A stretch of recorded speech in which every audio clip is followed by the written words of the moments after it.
नमस्कार, जय जोहार। क्या आप भी गवर्नमेंट एग्जाम्स की तैयारी करना चाहते हैं? क्या आप भी मेमोरी टेक्निक्स और ट्रिक्स के जरिए बहुत ही कम समय में स्मार्ट स्टडी करना चाहते हैं? क्या आप चाहते हैं कि सीजी व्यापम टॉपर आपको पढ़ाए?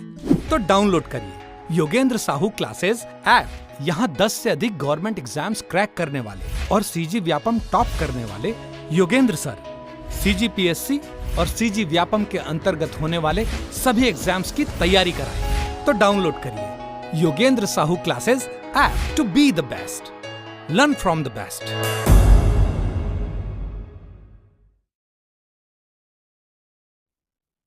नमस्कार दोस्तों, स्वागत है आपका योगेंद्र साहू ऑनलाइन क्लासेस में। तो आज हम देखने वाले हैं CGGS का पार्ट 8।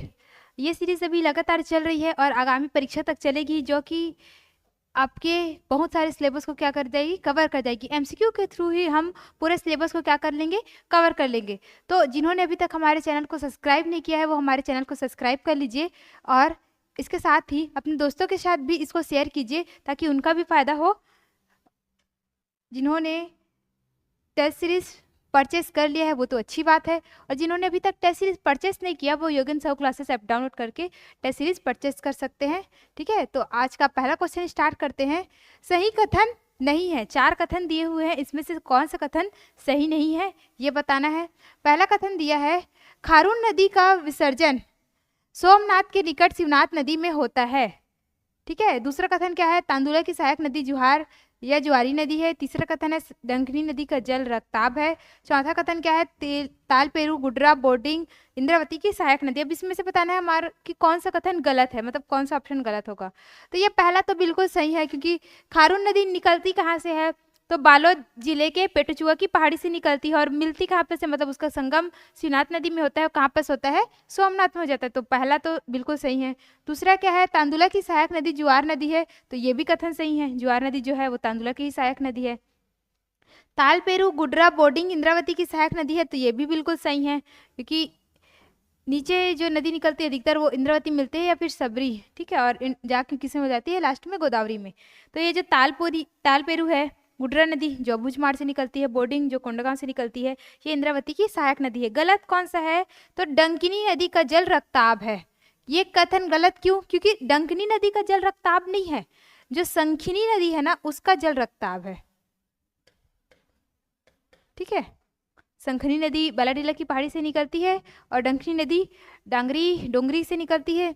तो रक्ताब किसका पानी है, संखनी का, ना कि डंकिनी का।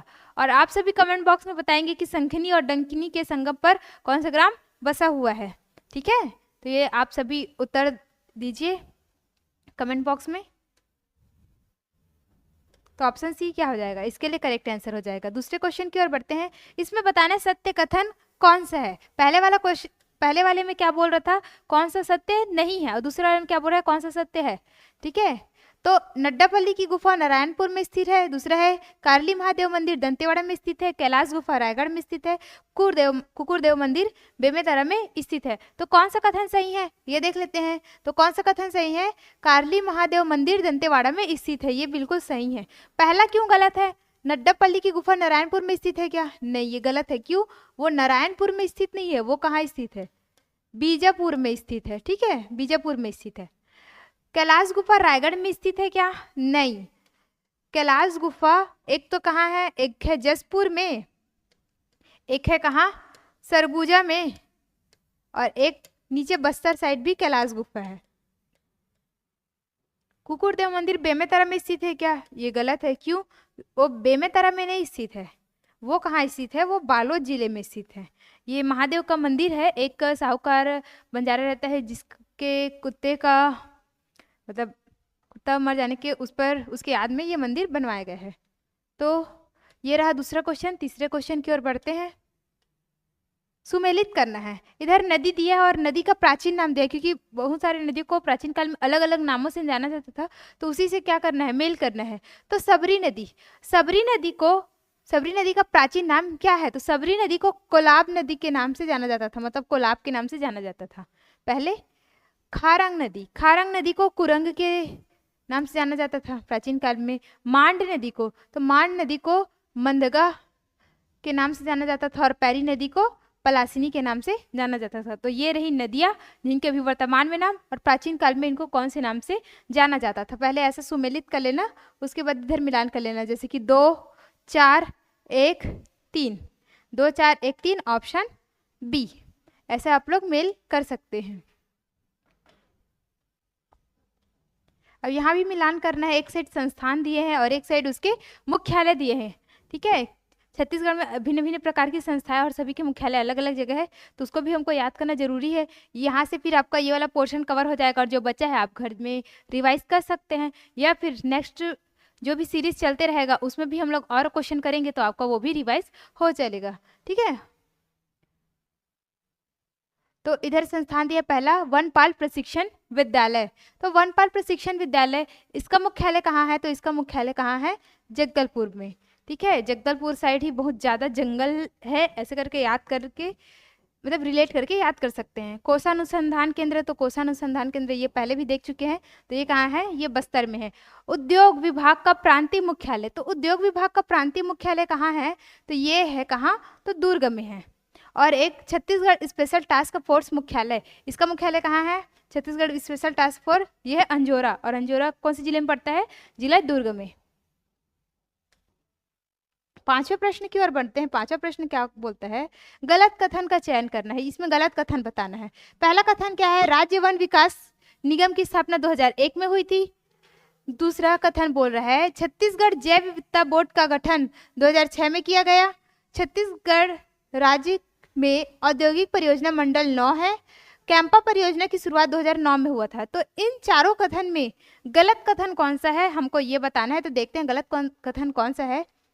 वन विकास निगम की स्थापना 2001 में हुआ था, तो ये तो बिल्कुल सही है, क्योंकि मई 2001 में वन विकास निगम की स्थापना की गई थी। ठीक है, इसका मुख्यालय कहाँ है? तो रायपुर में है। जैव विविधता बोर्ड का गठन 2006 में किया गया था, तो ये कथन भी क्या है? बिल्कुल सही है। राज्य में औद्योगिक परियोजना मंडल 9 है, तो ये कथन क्या हो जाएगा? गलत हो जाएगा। क्यों? क्योंकि औद्योगिक परियोजना मंडल की संख्या क्या दे दिया है? 9, जबकि टोटल परियोजना मंडल की संख्या 9 है और औद्योगिक की बात किया जाए तो 3 है, और वो भी 3 कौन कौन सा? तो एक जगदलपुर, दूसरा है रायगढ़, और कौन सा? तो कोरबा। ये तीनों क्या है? औद्योगिक परियोजना मंडल है। तो ये वाला तीसरा कथन गलत हो गया। कैंपा परियोजना की शुरुआत 2009 में हुआ था, तो ये भी बिल्कुल सही है। कैंपा परियोजना, जैसे कि अगर वन क्षेत्रफल थोड़े नष्ट हो गए हैं, ठीक है, तो उनके संवर्धन संरक्षण के लिए जो भी परियोजना चलाई जा रही है वही क्या है? कैंपा परियोजना। ये 2009 में इसका शुरुआत हुआ था। तो गलत कौन सा है? केवल 3, ऑप्शन सी करेक्ट आंसर हो जाएगा। छठवां प्रश्न देखते हैं। राज्य में खनिजों के संबंध में क्या सही है? ये भी पूछ रहे क्या सही है। तो राज्य टीन का 100% उत्पादन करता है, तो ये तो बिल्कुल सही है, क्योंकि हमारा छत्तीसगढ़ राज्य भारत का एकमात्र ऐसा देश है जहां टीन का उत्पादन 100% किया जाता है। दूसरा कथन क्या बोल रहा है? राज्य में अभ्रक नहीं पाया जाता, तो ये सही है क्या? गलत। क्यों? हमारे छत्तीसगढ़ में तो अभ्रक पाया जाता है। बस्तर के दरभा घाटी में, सुकमा के झीरम घाटी में, यहाँ सब क्या मिलता है? अभ्रक मिलता है। बैलाडीला में सर्वोत्तम किस्म का लोहा अयस्क पाया जाता है, तो ये तो बिल्कुल सही है। यहाँ का लोहा फिर विशाखापट्टनम के थ्रू जापान भेजा जाता है। चौथा, कोयला उत्पादन में राज्य का प्रथम स्थान है, तो ये भी क्या है? करेक्ट है। तो गलत बस, तो सही क्या है? तो सही कौन सा है? 1, 3 और 4। 1, 3 और 4, ऑप्शन सी। प्रदेश में यूरेनियम अनुमानित प्रक्षेत्र बोदल किस जिले में है? यूरेनियम क्या होता है? यूरेनियम एक भारी तत्व है। परमाणु रिएक्टर, जहाँ मतलब परमाणु से ऊर्जा बनाया जाता है, बिजली बनाया जाता है, वहाँ यूरेनियम का यूज़ किया जाता है। तो हमारे छत्तीसगढ़ में भी यूरेनियम मिला है, तो एक क्षेत्र का नाम दे दिया जहाँ से यूरेनियम मिला है, वो क्या है? बोदल। वो कौन से जिले में है? सूरजपुर, सरगुजा, बीजापुर, राजनांदगांव, तो वो पड़ेगा राजनांदगांव। और राजनांदगांव के भी अब अगर देखेंगे तो मानपुर, मोहला, अंबागढ़ चौकी, MMA में मिलेगा बोदल। केवल बोदल बस में यूरेनियम नहीं मिलता, जो मानपुर मोहल्ला का भंडारी टोला नाम का जो क्षेत्र है वहाँ भी यूरेनियम की प्राप्ति होती है। इसके साथ धूपत धाबी, यहाँ भी यूरेनियम मिलता है। और इसके साथ आप लोग याद रखना, सूरजपुर में भी एक जगह है जहाँ यूरेनियम मिलता है, वो है जजावल। ठीक है, जजावल से भी क्या मिलता है? यूरेनियम मिलता है। लेकिन यहाँ जगह बदल दे दिया था, तो कौन सा जिला? MMA याद रखना। ऑप्शन में नहीं था तो राजनांदगांव लेना। अब इसमें मिलान करना है। छत्तीसगढ़ में सूबा शासन कालीन एगेन्यू द्वारा वर्णित निम्नलिखित टैक्स को सुमेलित करना है। अब बहुत सारे टैक्स लगाए जाते थे मराठा काल में, कलचुरी काल में, तो वैसे ही ये उस टाइम का है मराठा काल का, तो हमको सुमेलित करना है कि कौन से टैक्स किससे जुड़ा हुआ था।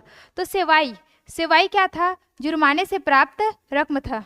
देखो जुर्माना अलग अलग चीज़ में थोड़ा थोड़ा पेनल्टी लगाया जाता है, सेवाई भी थोड़ा छोटा छोटा रहता है, अलग अलग बहुत सारे, तो वैसे ही याद रखना, जुर्माना किससे? सेवाई से। मुकासा, तो मुकासा क्या होता था? ब्राह्मणों को दान में दिए गए गांव। इसको बस ऐसे ही रिलेट करना, हालांकि इससे मैच नहीं खा रहा है, कि मोक्ष प्राप्त करने के लिए ब्राह्मणों को हमको क्या देना पड़ता है? दान देना पड़ता है। तो मुकासा क्या होगा? ब्राह्मणों को दान में दिए गए गांव। महल, तो महल क्या होता है? महल जो टैक्स था वो किससे रिलेटेड था? खालसा जमीन पर जो टैक्स लगता था उसको महल के नाम से जाना जाता था। खालसा जमीन क्या होती थी? जो मराठा शासक के प्रत्यक्ष नियंत्रण में रहते थे वही खालसा भूमि होती थी, तो उस पर जो टैक्स लगता था उसको बोलते थे महल। और ये जो पट्टी होता था, पट्टी जो घरों पर टैक्स लगाया जाता था वही पट्टी है। ठीक है, तो यहाँ तक आपको याद हुआ। मुकासा क्या है? ब्राह्मणों को दान में दिए गए गांव। और सेवाई क्या है? जुर्माने से प्राप्त रकम। महल, तो महल क्या था? महल था कि जो खालसा भूमि पर जो टैक्स लगाया जाता है वो, और पट्टी जो घरों पर टैक्स लगाया जाता है वो। 9वां क्वेश्चन है, छत्तीसगढ़ में ब्रिटिश शासन की स्थापना के पश्चात हुई घटनाओं को उनके वर्ष से सुमेलित करना है। ठीक है, इधर घटनाएं दिया है और इधर वर्ष दिया है। तो छत्तीसगढ़ संभाग की स्थापना, तो छत्तीसगढ़ संभाग की स्थापना कब हुई थी? तो ये तो अभी आप सभी को ही पता होगा। छत्तीसगढ़ संभाग की स्थापना हुई थी 1862 में, और इसका मुख्यालय बनाया गया था रायपुर को। ठीक है, तो रायपुर संभाग, आज जब हम लोग देखते हैं कि पांच संभाग में, तो रायपुर संभाग की स्थापना वर्ष 1862 को ही लेते हैं। ठीक है, बिलासपुर जिला प्रथम भू बंदोबस्त, तो ये प्रथम भू बंदोबस्त कब हुआ था? ये हुआ था 1868 में मिस्टर चिस्म के द्वारा। और वही अगर द्वितीय की बात की जाए तो वो हुआ था 1880 में। दुर्ग जिला का निर्माण, तो दुर्ग जिला का निर्माण हुआ है 1906 में। ठीक है, कब हुआ? 1906 में। सबसे पहले तो 1861 में 2 जिले बनाए गए थे। कौन कौन से 2 जिले? तो एक बिलासपुर और एक रायपुर। उसके बाद क्या बनाया गया? दुर्ग 1906 में। फिर 1948 में बनाए गए थे 3 जिला, रायगढ़, बस्तर और सरगुजा। फिर 1973 में क्या बनाया गया? राजनांदगांव। ठीक है, तो ऐसे ऐसे करके याद रखना। उसके बाद 98, 2007, फिर 12, उसके बाद एक बना था 20 में, और अभी लास्ट पिछले वर्ष बना जो बाकी 5 जिला वो। अच्छा, इसमें कैप्टन एलियट की नियुक्ति, तो ये होगा 1857, ये छूट गया था। 10वां क्वेश्चन है, निम्न में से किस महिला ने सविनय अवज्ञा आंदोलन के दौरान 1932 में रायपुर जिले में आंदोलन का नेतृत्व किया था? अब देखो, जो 1932 का समय है वो कौन सा दौर चल रहा था? सविनय अवज्ञा आंदोलन का द्वितीय चरण चल रहा था 1932 में। तो उस समय छत्तीसगढ़ में राष्ट्रीय आंदोलन का नेतृत्व करने के लिए 8 डिटेक्टरों की नियुक्ति की गई थी। कितने डिटेक्टर? 8। तो इस 8 डिटेक्टर में एकमात्र महिला डिटेक्टर कौन थी? तो वो थी राधाबाई। ठीक है, कौन थी? राधाबाई। और यही क्या होगा? इस क्वेश्चन का सही आंसर होगा, क्योंकि 1932 के समय रायपुर में आंदोलन का नेतृत्व कौन कर रहा था? तो राधाबाई करी थी। इन 8 डिटेक्टरों में मैं नाम बता देती हूँ आपको सभी का। एक सबसे पहले थे पंडित रविशंकर शुक्ल जी, रविशंकर शुक्ल जी। फिर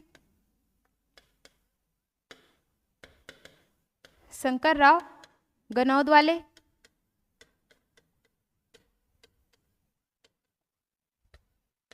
पंडित सुंदरलाल शर्मा,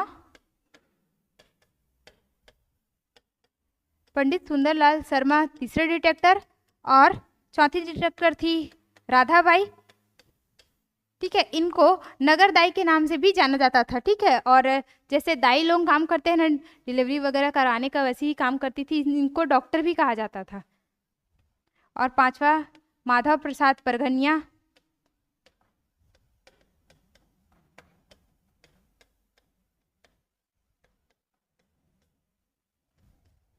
उसके बाद छठवा याद रखना राम नारायण मिश्र हरसुल,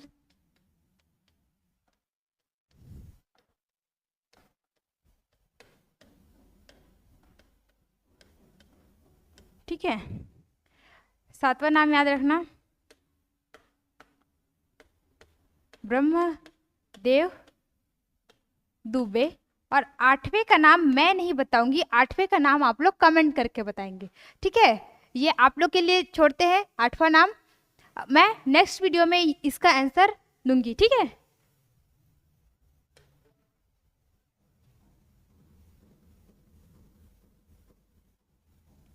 11वां क्वेश्चन है निम्नलिखित समाचार पत्रों एवं उनके संपादकों को क्या करना है, सुमेलित करना है। कौन सा युग्म सुमेलित है ये बताना है।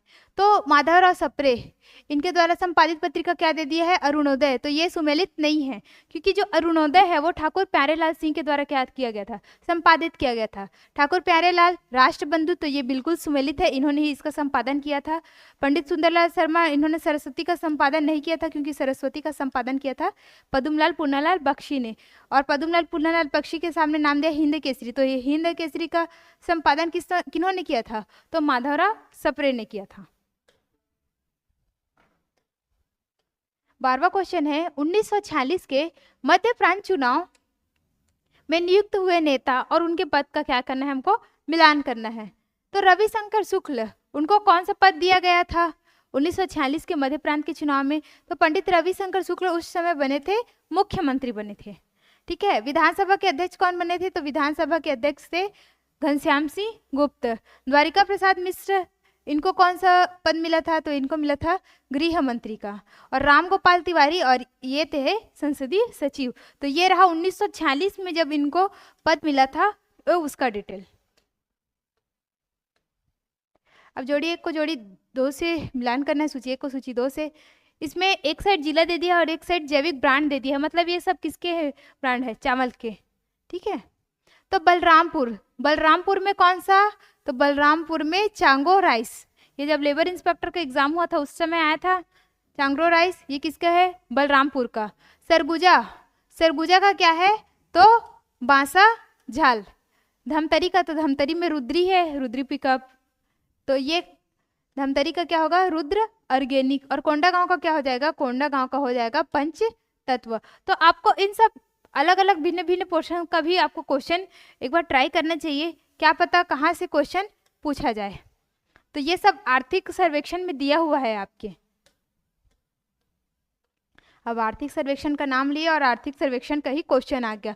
आर्थिक सर्वेक्षण से आप लोग बिल्कुल क्वेश्चन करके जाइए कि छत्तीसगढ़ का जीएसडीपी कितना था, सेवा क्षेत्र में, कृषि क्षेत्र में, उद्योग क्षेत्र में इनकी प्रतिशत वृद्धि कितनी थी, इनका प्रतिशत भागीदारी कितना है, प्रति व्यक्ति आय कितना है, इन सभी के बारे में आपको एक बार ओवरव्यू करके जाना ही पड़ेगा। एक न एक क्वेश्चन हो सकता है आर्थिक सर्वेक्षण से आए, इसमें नहीं आएगा तो प्री में तो आर्थिक सर्वेक्षण से 5 से 6 क्वेश्चन पूछे ही जाते हैं। तो एक बार याद कर लीजिए, अगले प्री तक आपका काम आते रहेगा। ठीक है, तो आर्थिक सर्वेक्षण 2022-23 के अनुसार छत्तीसगढ़ का जीएसडीपी स्थिर भाव पर कितने प्रतिशत रहा। यहाँ छत्तीसगढ़ की जीएसडीपी के बारे में पूछा गया है आर्थिक सर्वेक्षण 2022-23 के अनुसार। तो 8.3%, 9.1%, 7.1% या 8%। तो इस वर्ष हमारा जीडीपी रहा था 8%। तो ऑप्शन डी क्या हो जाएगा, करेक्ट आंसर हो जाएगा हम लोग के लिए। ठीक है, ये एक और आर्थिक सर्वेक्षण से क्वेश्चन कि आर्थिक सर्वेक्षण 2022-23 के अनुसार छत्तीसगढ़ में प्रति व्यक्ति आय कितना है। ये प्रति व्यक्ति आय को हमको याद ही करना पड़ेगा डायरेक्ट, वो भी पूरे डिजिट के साथ। ऐसा नहीं कि शुरू वाले का 2 याद कर लिए तो पीछे का लगा ले हम लोग, ऐसा नहीं। तो इस समय हमारा प्रति व्यक्ति आय था 133,898, 133,898। ठीक है, ये हमारा क्या है, प्रति व्यक्ति आय है। किसमें, तो आर्थिक सर्वेक्षण 2022-23 के अनुसार। 105,118 ये पिछले टाइम का था। अब जोड़ी मिलान करना है, प्रतिशत भागीदारी। जो भी जीएसडीपी रहता है उसमें तीनों क्षेत्र की क्या होती है, भागीदारी होती है। प्राथमिक क्षेत्र है जिसमें किसी कृषि और उससे संबंधित क्षेत्र आते हैं, द्वितीय क्षेत्र है जिसमें उद्योग आते हैं, तृतीय क्षेत्र है जिसमें सेवा कार्य आते हैं जैसे बैंकिंग, व्यवसाय वगैरह वगैरह। ठीक है, तो सेवा क्षेत्र की भागीदारी कितने प्रतिशत थी, तो सेवा क्षेत्र की भागीदारी थी 33.21%। ठीक है, उद्योग क्षेत्र की भागीदारी सबसे ज्यादा रही, तो उद्योग क्षेत्र की प्रतिशत भागीदारी 49.88 और कृषि क्षेत्र की भागीदारी रही 16.91%।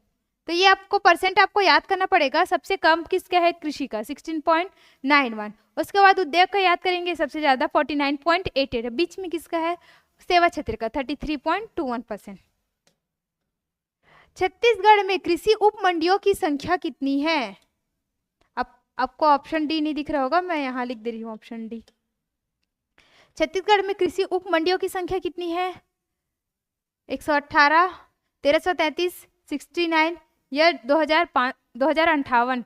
तो जो उप मंडी की संख्या बोल रहे हैं ना, तो उप मंडी में आएगा 118, ये हमारा करेक्ट आंसर होगा। लेकिन अगर वही पूछता, अगर उप को हटा देता और पूछता सिर्फ मंडियों की संख्या कितनी है, तो हम लोग क्या लेते, 69 लेते। और ये 2058 क्या है, ये तो सहकारिता वाले में सबको अभी भी रटा गया होगा कि ये कितना है, प्राथमिक कृषि साख समितियों की संख्या। छत्तीसगढ़ में कितना प्राथमिक कृषि साख समिति है, तो 2058 है। पहले कितना था, तो 1333 था, लेकिन जब पुनर्गठन अधिनियम बनाया गया सहकारिता 2019 में, तो फिर 725 नया जोड़ा गया था, इसलिए अभी टोटल कितना है, 2058 है। अब पंचायती राज से क्वेश्चन देख लेते हैं। सदस्य संख्या के विषय में कौन सा सही है। ठीक है, सही क्या है ये पूछ रहे हैं। देखो, तो ग्राम पंचायत में न्यूनतम सदस्य कितने होते हैं, 10, और अधिकतम कितने हो सकते हैं, 20। तो ये तो बिल्कुल करेक्ट है। देखो, एक ग्रामीण निकाय है और एक क्या है, पंचायती राज, एक पंचायती राज निकाय और एक नगरीय निकाय। पंचायती राज में क्या, ग्राम पंचायत, जनपद पंचायत, जिला पंचायत। नगरीय निकाय में क्या, नगर पंचायत, नगर पालिका परिषद और एक क्या, नगर पालिक निगम। तो ग्राम पंचायत में न्यूनतम संख्या होती है 10 और अधिकतम होती है 20। जनपद पंचायत में न्यूनतम संख्या होती है 10 और अधिकतम संख्या होती है 25, तो ये भी बिल्कुल सही है। जिला पंचायत में सदस्यों की न्यूनतम संख्या होती है 10 और अधिकतम संख्या होती है 35, तो ये भी बिल्कुल क्या है, करेक्ट है। अब नगर पालिका परिषद का न्यूनतम संख्या कितना हो गया, 20, अधिकतम 35, तो क्या ये सही है, तो ये गलत है। क्यों, क्योंकि इसका न्यूनतम संख्या होता है 15 और अधिकतम संख्या होती है 40। तो सही कौन कौन सा हो गया, सही हो गया हमारा 1, 2 और 3, ये ऑप्शन सी, अगर आपको नहीं दिख रहा होगा तो। छत्तीसगढ़ पंचायत राज अधिनियम 1993 की धारा 129 ख के अनुसार ग्राम सभा की बैठकों की गणपूर्ति में महिलाओं की प्रतिशत कुल संख्या का कम से कम कितना होता है। ठीक है, ऑप्शन डी अगर आपको नहीं दिख रहा है, मैं यहाँ लिख रही हूँ 1/3। तो जो महिलाओं की संख्या है वो कितना होना चाहिए, 1/2, 1/5, 1/10 या 1/3। तो महिलाओं की संख्या ग्राम सभा में कितना होना चाहिए, 1/3 होना चाहिए। ठीक है, लेकिन अगर ग्राम सभा में केवल गणपूर्ति की बात की जाए, तो केवल गणपूर्ति की बात की जाए तो गणपूर्ति कोरम पूरा करने के लिए कितना होना चाहिए, 1/10। 1/10 में भी अगर महिला की संख्या बोले जाए तो 1/3। ठीक है,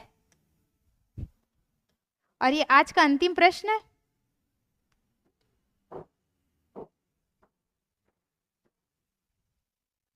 हमारे योगन साहू क्लासेस ऐप में प्रयोगशाला संबंधित कोर्स लॉन्च किया गया है, इसके साथ में टेस्ट सीरीज भी लॉन्च की गई है। इसका फीस है मात्र 99 रुपया, तो आप जाके परचेस कर सकते हैं। और इस सीरीज का अगर आपको पीडीएफ चाहिए तो पीडीएफ भी आपको ऐप में ही मिलेगा, इसके लिए आपको ऐप डाउनलोड करना पड़ेगा। और 30 रुपीज़ में पूरे सीरीज के पीडीएफ आपको एक साथ मिल जाएंगे वहाँ। ये सिर्फ सीजीजीएस के लिए ही नहीं, फिजिक्स एमसीक्यू भी चल रहा है, उसका भी अगर आपको पीडीएफ चाहिए तो आप योगन साहू क्लासेस ऐप डाउनलोड कर सकते हैं और वहाँ से आपको 30 रुपीज़ में ये पीडीएफ प्रोवाइड हो जाएगा। अंतिम प्रश्न है, कलचुरी शासक और उनके द्वारा किए गए मंदिर निर्माण में कौन सा सुमेलित नहीं है पूछ रहे, ठीक है। अब इसमें कौन सा सुमेलित नहीं है ये बताना है। नीचे से देखते आते हैं, नकटा विष्णु मंदिर जाजल्य देव द्वारा बनाया गया है, तो ये बिल्कुल सही है। ये जांजगीर चांपा में बनाया गया विष्णु मंदिर, जिसको नकटा मंदिर के नाम से भी जाना जाता है, ये जाजल्य देव प्रथम द्वारा निर्माण करवाया गया है। एक वीरा मंदिर जिसको लखनी मंदिर भी बोलते हैं, तो ये बनवाया था रत्नदेव तृतीय ने, तो ये भी बिल्कुल सही है। बंकेश्वर महादेव मंदिर का चतुष्किका का निर्माण, ठीक है, ये थोड़ा क्वेश्चन अधूरा रह गया कि चतुष्किका का निर्माण तो पृथ्वीदेव प्रथम ने कराया था, तो ये बिल्कुल सही है। बंकेश्वर महादेव मंदिर का निर्माण रत्नदेव प्रथम ने करवाया था, लेकिन उसके बाद चतुष्किका का निर्माण किसने कराया था? पृथ्वीदेव प्रथम ने कराया था।